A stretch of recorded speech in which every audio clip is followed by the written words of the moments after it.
जब एक माँ, जिसने अपने बेटे को ही सब कुछ मान लिया था, उसी बेटे से धोखा खा जाए तो अमेरिका के एक बड़े अपार्टमेंट के छोटे से कमरे में बैठी मीनाक्षी दुख से आंसू बहा रही थी। दिल का दर्द ऐसा था कि उसे किसी से बांट भी नहीं सकती थी। अपने ही लोगों के बीच होकर भी वह बिल्कुल अकेली महसूस कर रही थी। कमरे में बैठकर वह अपने पुराने दिनों को याद करने लगी। वह एक सुंदर खुशहाल परिवार था। पति पत्नी, सास ससुर और दादा दादी सभी साथ रहते थे। जब मीनाक्षी शादी के बाद इस घर में आई थी, तब उन्हें किसी चीज की कोई कमी नहीं थी। सब लोग बहुत प्यार और सम्मान से उनका ख्याल रखते थे। उनके पति पांडुरंग तो उन्हें बेहद प्रेम करते थे। पांडुरंग के पास पैतृक संपत्ति थी, इसलिए उन्हें किसी भी चीज की चिंता नहीं थी। पति पत्नी का जीवन सुखी था और फिर उनके घर एक बेटे का जन्म हुआ, जिसका नाम प्यार से जीवन रखा गया। बेटे के जन्म के बाद उन्होंने और कोई संतान नहीं करने का फैसला किया, क्योंकि उन्हें लगा कि यही उनका भविष्य संभालेगा। दादा दादी और माता पिता के लाडलेच प्यार में जीवन बड़ा हो रहा था। कुछ साल बाद जीवन के दादा दादी वृद्धावस्था के कारण इस दुनिया से चले गए। फिर घर में केवल 3 लोग रह गए, मीनाक्षी, पांडुरंग और उनका बेटा जीवन। पति पत्नी ने अपने बेटे को अपार प्रेम और ममता से पाला। समय बीतता गया और जीवन धीरे धीरे बड़ा होने लगा। एक दिन पांडुरंग ने अपनी पत्नी से एक महत्वपूर्ण बात की। सुनो मीनाक्षी, हमारा बेटा अब 1 साल में कॉलेज जाएगा। उसे पढ़ने के लिए शहर जाना होगा और गांव से रोज आना जाना कठिन होगा। इसलिए मैंने एक निर्णय लिया है। क्या सोचा है आपने? हम यह गांव वाला घर और जमीन बेचकर शहर में बस जाएं, वहां एक मकान खरीद लें और वहीं रहें। इससे हमारे बेटे की पढ़ाई में सुविधा होगी। लेकिन सब कुछ छोड़कर शहर जाना क्या इतना आसान होगा? क्या वहां हमें यहाँ जैसा वातावरण मिलेगा? हमारे बेटे के भविष्य के लिए हमें कुछ त्याग करने पड़ेंगे। हमारे पास केवल एक ही बेटा है। अगर उसके लिए खर्च नहीं करेंगे तो किसके लिए करेंगे? शहर में बसने के बाद मैं वहां एक छोटा सा किराने की दुकान खोल लूंगा और हमारी जमीन बेचने से हमें इतना पैसा मिलेगा कि हम जीवन भर आराम से रह सकते हैं। ठीक है, जैसा आपको सही लगे। पांडुरंग ने गांव की सारी संपत्ति बेच दी और शहर में एक नया घर खरीद लिया। घर के नीचे किराने की दुकान खोल ली और दोनों पति पत्नी मिलकर मेहनत करने लगे। उन्होंने अपने बेटे को अच्छे स्कूल कॉलेज में पढ़ाया और उसे अमेरिका भेज दिया, जहां वह एक सॉफ्टवेयर इंजीनियर बन गया। मीनाक्षी और पांडुरंग बेटे को लेकर बहुत गर्व महसूस करते थे। उन्होंने उसकी शादी भी करवा दी और बेटा बहू दोनों अमेरिका में ही बस गए। मीनाक्षी को अपने पति को इतनी मेहनत करते देख अच्छा नहीं लगता था, इसलिए उन्होंने एक दिन उनसे कहा, इस उम्र में इतनी मेहनत क्यों करनी चाहिए? बैंक में हमारी जमीन बेचकर जो पैसे जमा किए थे वह हैं ही, वही खर्च कर सकते हैं। वो पैसे हमारे बुढ़ापे के लिए हैं। अभी तो हम काम कर सकते हैं, जब जरूरत होगी तब खर्च करेंगे। हम अपने बेटे से ही कुछ पैसे मांग सकते हैं। आखिर हमने उसकी पढ़ाई पर इतना खर्च किया है। हमने जो किया अपने कर्तव्य के रूप में किया। अगर उसे हमारी जरूरत होगी तो वह खुद समझेगा। हम उससे मांगेंगे नहीं। फिर भी अगर हम मांग लें तो वह भेज देगा। मैं अब भी कमाने लायक हूँ। जब तक संभव है मेहनत करूंगा। वर्षों बीत गए। पांडुरंग की उम्र 60 साल हो गई। अब उन्हें लगा कि बहुत मेहनत कर ली, अब आराम करना चाहिए।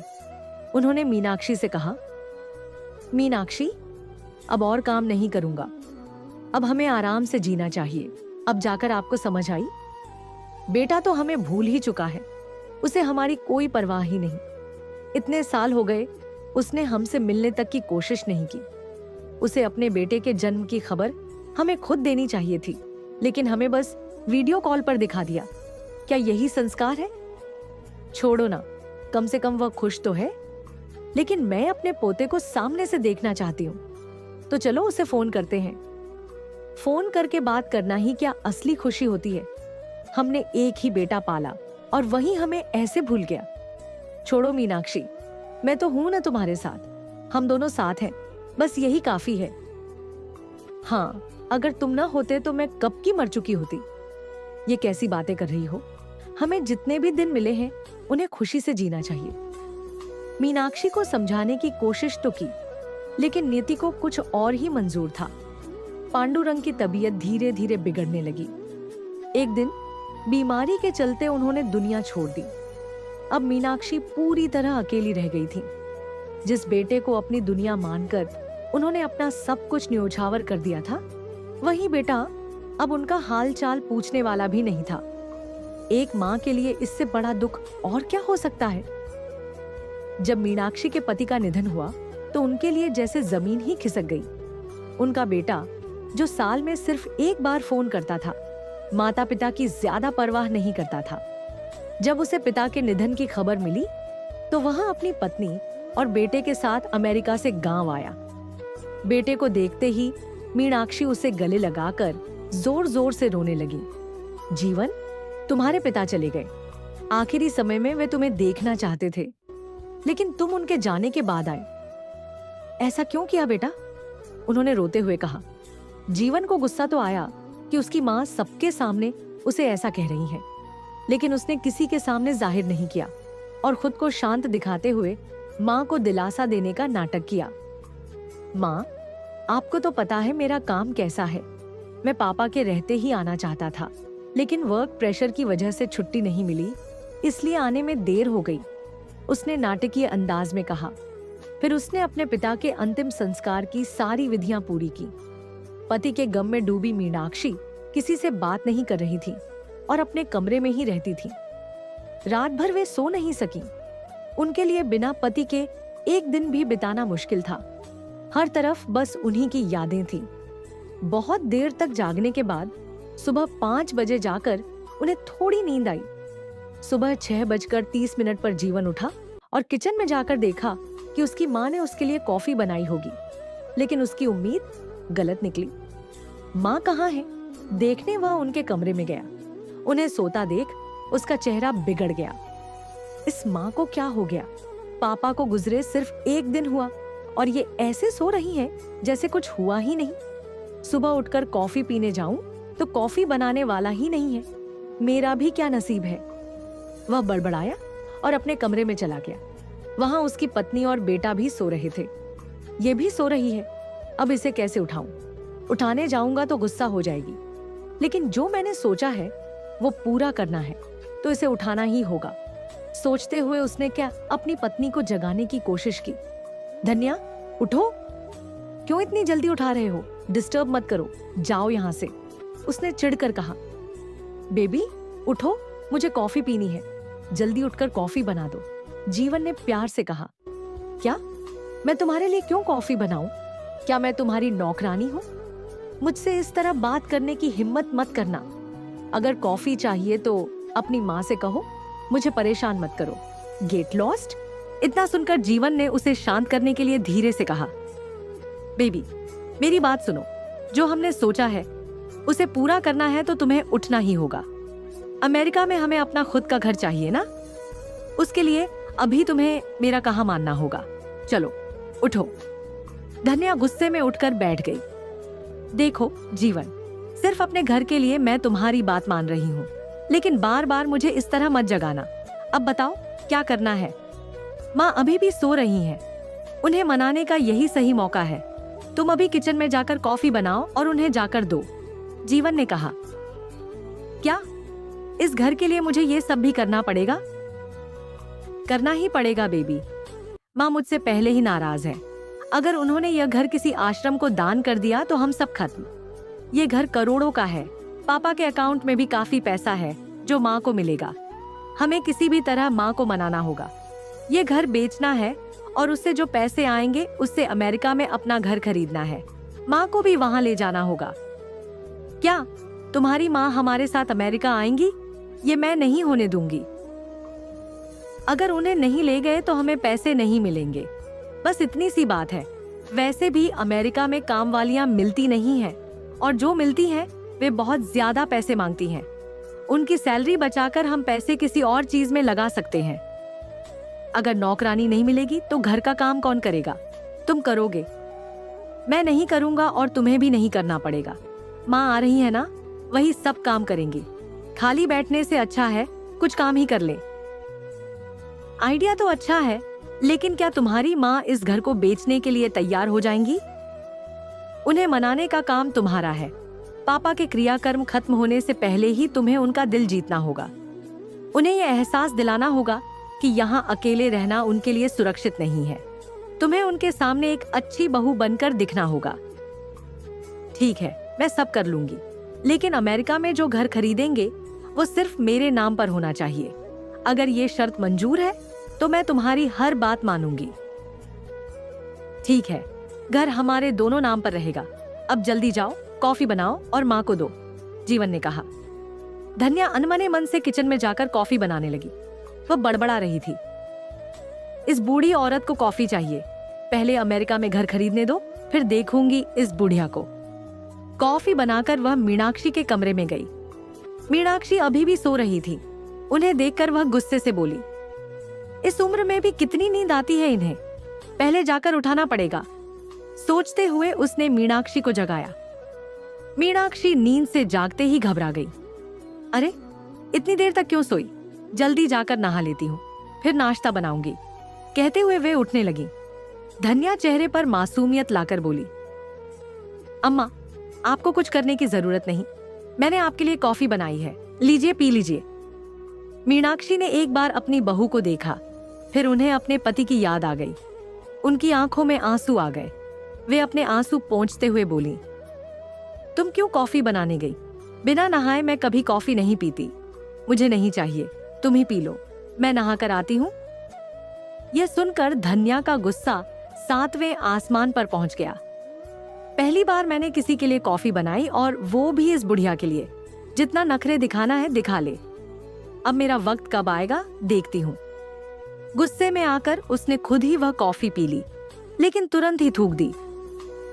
उफ, मैंने इतनी घटिया कॉफी बनाई, अब जाकर अपने पति से कहूंगी कि वो खुद कॉफी बनाए। इतना कहकर वह जीवन के पास गई और उसे उठाकर कॉफी बनवाई। पति पत्नी दोनों ही मीनाक्षी जी का दिल जीतने की कोशिश में लगे थे। मीनाक्षी जी को अपने पोते से बहुत लगाव हो गया था। जब भी उन्हें अपने पति की याद आती, वे अपने पोते के साथ खेलते हुए समय बिताती थीं। अपने पिता के अंतिम संस्कार के बाद जीवन अपनी माँ के पास आया और बोला, माँ, हम अमेरिका जा रहे हैं, आप यहाँ अकेली क्या करेंगी? आप भी हमारे साथ अमेरिका चलिए। मीनाक्षी जी को अपने कानों पर विश्वास नहीं हुआ। पहली बार उनके बेटे ने उनके बारे में सोचा था, जिससे उन्हें खुशी हुई, लेकिन अपने पति की यादों से भरे घर को छोड़ना उन्हें पसंद नहीं था। तुम सब जाओ, मैं यहीं रहूंगी, उन्होंने कहा। जीवन परेशान हो गया कि माँ को कैसे मनाए। उसने सोचा, अगर माँ अमेरिका नहीं आई तो वहां अपना सपना पूरा करना मुश्किल होगा। किसी भी तरह उन्हें मनाना ही होगा। उसने फिर से माँ को मनाने की कोशिश की।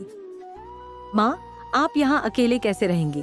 आपको ध्यान बहुत पसंद है और उसे भी आपसे बहुत लगाव है। अगर आप अमेरिका आ जाएंगी तो उसके साथ समय बिता सकती है, उसे भी खुशी होगी। पिता की बात सुनकर ध्यान खुश हो गया। वह मासूमियत से अपनी दादी के पास आया और बोला, दादी, प्लीज हमारे साथ चलो। अगर आप आओगी तो मुझे बहुत खुशी होगी। पोते की बात सुनकर मीनाक्षी जी ने उसका सिर सहलाया और कहा, ठीक है बेटा, मैं तुम्हारे लिए जरूर चलूंगी। ध्यान खुश होकर दौड़ता हुआ चला गया। लेकिन फिर मीनाक्षी जी ने जीवन से पूछा, अगर मैं वहां चली जाऊं तो इस घर का क्या होगा? जीवन ने जवाब दिया, माँ, हम इस घर को बेचकर अमेरिका में नया घर खरीद लेंगे। अगर मुझे वापस लौटना हुआ तो? माँ, एक बार वहां जाने के बाद आप यहाँ लौटने के बारे में सोचेंगी ही नहीं। हम सब वहीं बस जाएंगे। मीनाक्षी जी ने बेटे की बातों पर भरोसा कर लिया और घर बेचने के लिए तैयार हो गई। जीवन ने माँ के नाम पर दर्ज घर बेच दिया और उससे मिले पैसे लेकर माँ को अमेरिका ले गया। अमेरिका में जीवन का बदलता व्यवहार, शुरुआत में बेटा और बहू उनका अच्छे से ख्याल रखते थे, लेकिन जब उन्होंने घर खरीद लिया और माँ के सारे पैसे भी ले लिए तो उनका व्यवहार बदलने लगा। अब वे मीनाक्षी जी को नौकरानी की तरह ट्रीट करने लगे। बहू तो हर समय उन्हें अपमानित करती। एक दिन मीनाक्षी जी ने बेटे से कहा, तुम दोनों पहले तो मेरा इतना ध्यान रखते थे, लेकिन अब मेरे साथ ऐसा बर्ताव क्यों कर रहे हो? क्या तुमने सिर्फ पैसों के लिए मुझे यहाँ बुलाया था? बहू मुझे हर वक्त ताने देती है, पोते से भी मिलने नहीं देती। मैंने क्या गलती की है? जीवन ने बेरुखी से जवाब दिया, माँ, आपको जहाँ रहना है रहिए, मैं आपको रोकूंगा नहीं। मैंने घर लिया क्योंकि मैं भी आपका बेटा हूँ और संपत्ति पर मेरा भी अधिकार था। अब आप जैसा ठीक समझें वैसा करें। मेरी पत्नी जो कहेगी वही होगा, क्योंकि अंत तक वही मेरे साथ रहेगी, आप नहीं। और मेरा बेटा आपके साथ रहकर बिगड़ जाएगा, इसलिए उससे दूर रहना ही बेहतर होगा। कहकर जीवन अपनी पत्नी के साथ बाहर डिनर के लिए चला गया। माँ का टूटा हुआ दिल बेटे की बातें सुनकर मीनाक्षी जी को ऐसा लगा जैसे उन पर बिजली गिर पड़ी हो। मैंने बहुत बड़ी गलती कर दी। ममता में बहकर बेटे की बात मान ली और धोखा खा गई। उन्होंने मेरा घर छीन लिया, मेरी पूंजी भी। अब मैं कहाँ जाऊं? मेरा अपना कहने को कौन है? वह फूट फूट कर रोने लगी। पोते ने उन्हें रोते देखा और उनकी आंखों से आंसू पोंछते हुए कहा, दादी मत रोइए, नहीं तो मुझे भी रोना आ जाएगा। आप यहाँ मत रहिए, कहीं दूर चले जाइए। पापा और मम्मी अच्छे लोग नहीं हैं। अपने मासूम पोते के मुंह से यह सुनकर मीनाक्षी जी और ज्यादा रोने लगी। मेरे लिए अब सिर्फ तू ही है, लेकिन मुझे यहाँ से जाना ही होगा, उन्होंने कहा। वापसी भारत की ओर उन्होंने भारत के एक वृद्धाश्रम का नंबर खोजकर फोन किया। हेलो, क्या यह वृद्धाश्रम है? हाँ माताजी, आप कौन बोल रही हैं? आपको हमारी क्या सहायता चाहिए? मेरा नाम मीनाक्षी है, मैं अभी अमेरिका में अपने बेटे और बहू के साथ हूँ। क्या आप मुझे अपने आश्रम में जगह देंगे? आश्रम के व्यक्ति ने जवाब दिया, माताजी, जिनके बेटे बेटियां हैं उन्हें हम आश्रम में नहीं रखते, यह सिर्फ अनाथ लोगों के लिए है। मीनाक्षी जी ने अपनी दर्द भरी कहानी सुनाई, जिसे सुनकर आश्रम वालों का दिल पसीज गया। उन्होंने मीनाक्षी जी को अपने आश्रम में आने की अनुमति दे दी। मीनाक्षी जी ने अपने गहने बेचे और किसी तरह भारत लौट आई। आश्रम में रहना शुरू किया। शुरू में उन्हें वहां बहुत मुश्किल हुई, लेकिन धीरे धीरे उन्होंने वहीं अपना नया घर मान लिया। सबक जो सबको सीखना चाहिए, मीनाक्षी जी को एहसास हुआ कि बेटे की खातिर अपनी सारी संपत्ति उसके नाम कर देना उनकी सबसे बड़ी गलती थी। बेटे बेटियां सिर्फ प्यार के लायक हैं, लेकिन अपनी जायदाद तभी उनके नाम करनी चाहिए जब हम इस दुनिया से चले जाएं, वरना वे हमें इसी तरह अकेला छोड़ सकते हैं। आश्रम में उन्होंने बाकी जीवन शांति से व्यतीत किया। कहानी समाप्त। लेखिका मोहिनी सचिन अमीन। अगर यह कहानी आपको पसंद आई हो तो लाइक करें, शेयर करें और सब्सक्राइब करना ना भूलें। अपने विचार कमेंट में जरूर बताइए।